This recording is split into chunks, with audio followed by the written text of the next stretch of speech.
మామిడి అన్ని రకాల్లోకెల్లా మలగూబ చాలా రుచికరమైనటువంటిది. అసలు మన లోకల్ వెరైటీ. మన రాయలసీమ ప్రాంతంలో లోకల్ వెరైటీ మలగూబ. దానికి మించింది ఇంకోటి లేదు అని చెప్పి పేరుంది అనంటే అది లోకల్ వెరైటీ, నాటు రకం. అది మీరు నాటారంటే 50 ఏండ్ల చెట్టు అయినా మన తోటల్లో ఉంటుంది, ఆ రైతు దగ్గర ఉంటుంది. 50 ఏండ్ల చెట్టు, 70 ఏండ్ల చెట్టు అయినా చావదు, కాయలు కాస్తూనే ఉంటుంది. అవే మిగిలినటువంటి హైబ్రిడ్ రకాల్లో అయితే అన్ని సంవత్సరాలు లేవు కదా. ఆ హైబ్రిడ్ వాళ్ళు అమ్మడానికి, వాళ్ళకి ఆదాయం రావడం కోసం మనకి ప్రవేశపెట్టారు, పరిచయం చేశారు రకరకాల పేర్లతో.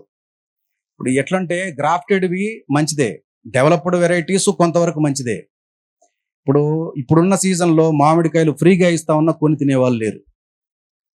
ఇప్పుడున్న పరిస్థితి, అవి సహజంగా మగ్గుతాయి. వరిగడ్డ వేస్తే చాలు మాగిపోతాయి. కొన్ని రకాలు కార్బైడ్ వేస్తే తప్ప రంగు రావు, కార్బైడ్ వేస్తే తప్ప మాగవు. మామిడిలో కావచ్చు, అలాగే బనానా, అరటిలో కొన్ని రకాలు కావచ్చు. ఇంకా అసలు జామ అయితే మాగవు. థాయిలాండ్ వెరైటీస్ అయితే మాగవు, పచ్చగానే ఉంటుంది. కొన్ని రోజులు అలాగే పెడితే కుళ్ళిపోతుంది.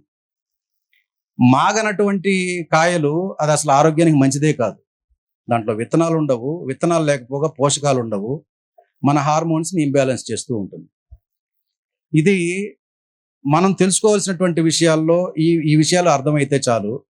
కొంతమంది పనిగట్టుకొని వాళ్ళకి ఆదాయం వస్తుందనో లేకపోతే ఇంకోటనో ఆర్గానిక్ ఫార్మింగ్, ఆర్గానిక్ ఇన్పుట్స్ అమ్మడానికి కోసం ప్రచారం చేస్తూ ఉంటారు. ఉండని వ్యవస్థలో అందరూ ఉంటారు, మంచోళ్ళు ఉంటారు, చెడ్డవాళ్ళు ఉంటారు.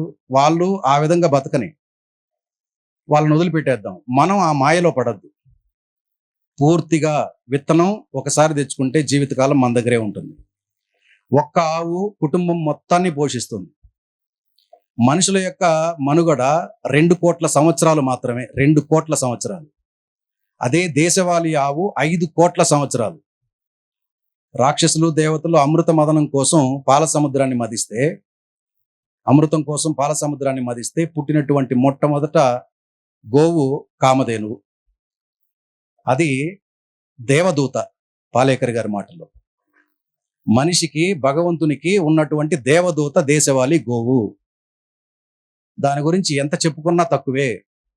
మన జీవితాలని, మన ఆరోగ్యాన్ని కాపాడడం కోసం భగవంతుడు మన ఇంటికి పంపించాడు. పాలమ్ముకోవాలి 20 రూపాయలకో 25 రూపాయలకో అని చెప్పి విదేశాల నుంచి వచ్చినటువంటి బ్రీడ్స్ని మనం ఓన్ చేసుకున్నాం. విదేశాల్లో మీట్ కోసం డెవలప్ చేసిన బ్రీడ్స్ అవి. ఇండోనేషియా దేశంలో అక్కడ ఉన్నటువంటి ఒక కమ్యూనిటీ స్కూల్లో పిల్లలకి కొన్ని రకాల స్కిల్స్ నేర్పిస్తూ, లైఫ్ స్కిల్స్ నేర్పిస్తూ, ఒక ఆవు ఫోటో ఈ మధ్య సోషల్ మీడియాలో కూడా బాగా వైరల్ అయింది.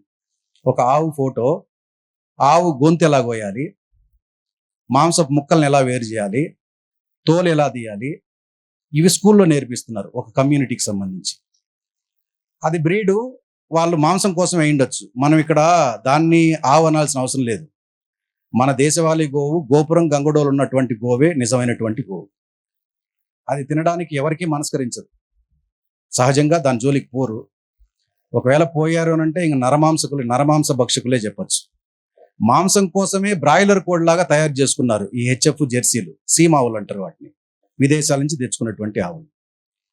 ఇవి మనం మిల్క్ కోసం ఈ వైట్ రెవల్యూషన్, దానికి పితామహుడిగా చెప్తారు కురియన్, విదేశాలకి పౌడర్ రూపంలో ఎగుమతి చేయాలి. పౌడరు తీయాలంటే దాదాపు 6-7 లీటర్లు మిల్క్ని ఒక 1/2 kg లేదా 600 grams పౌడర్ వస్తుంది. విదేశాల్లో విపరీతమైన గిరాకీ ఉంది. అది బిజినెస్ చేయాలి, దాన్ని వ్యాపారాత్మకం చేయాలి, దాన్ని పోషించడానికి రైతులు కావాలి.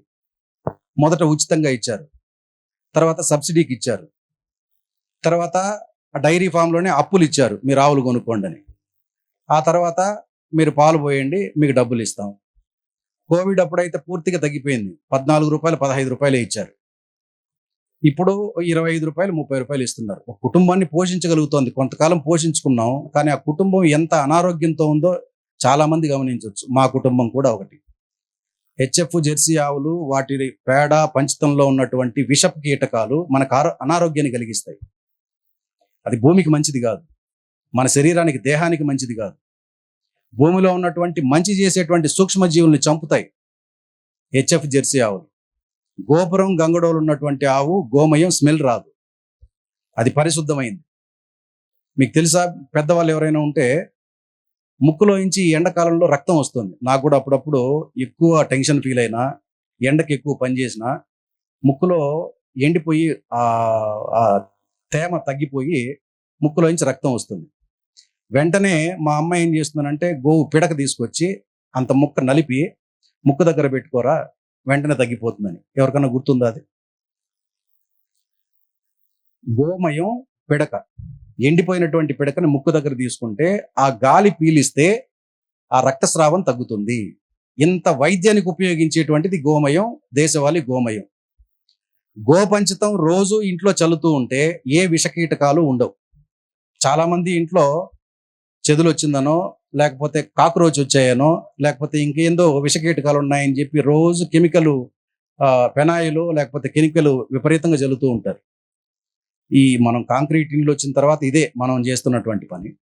వారానికి ఒక్కసారైనా సరే శుక్రవారం ఇంట్లో అందరూ కూడా లేడీసు తలస్నానం చేసి ఇల్లు మొత్తం శుద్ధి చేసి పూజ గదిలో దీపం అంటించి పూజ చేస్తారు.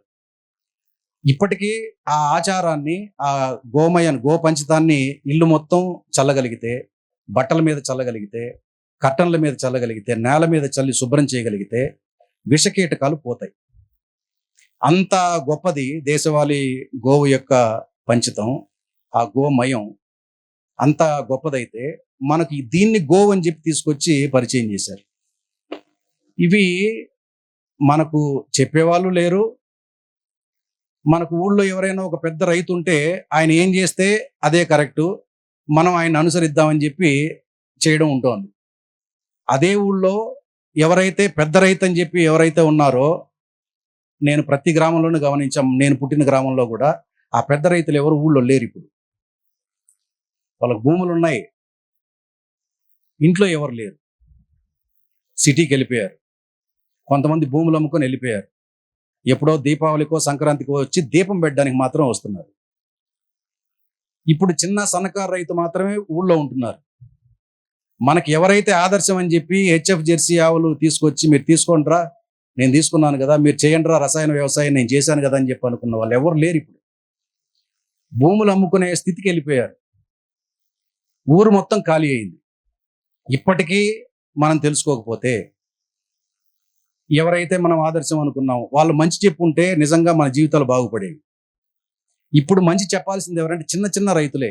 మనం బాగుపడ్డాం. నేను చాలా చిన్న రైతుని, ఇక్కడ కార్యక్రమాలకు వచ్చి చెప్తున్నారని చెప్పి గొప్పగా ఊహించుకోవచ్చు. కానీ నేను రోజు మీ పొలానికి వస్తామండి, కాసేపు మాట్లాడాలి అంటే, సార్ ఫోన్లోనే మాట్లాడండి, నేనేదో పనిలో ఉంటాను, మీకు సమయం కేటాయించకపోతే అంత దూరం నుంచి వచ్చితే ఇబ్బంది పడతారు మీరు, పోనీ నాతో కూడా మీరు పని చేయగలరంటే పని చేయలేరు, మాట్లాడడం కోసమే వస్తానని చెప్పంటే దయచేసి వద్దనే చెప్తాను.